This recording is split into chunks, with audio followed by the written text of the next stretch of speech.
ஒரு குழைந்த பாத்திரம் நான் எவரும் விரும்பாதவன்.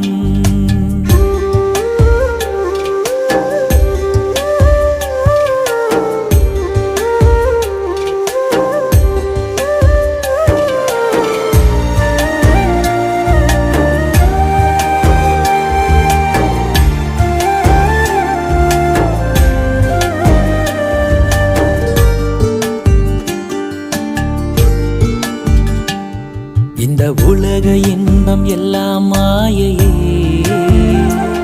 உங்க விருப்பப்படி என்னை மாற்றுமே.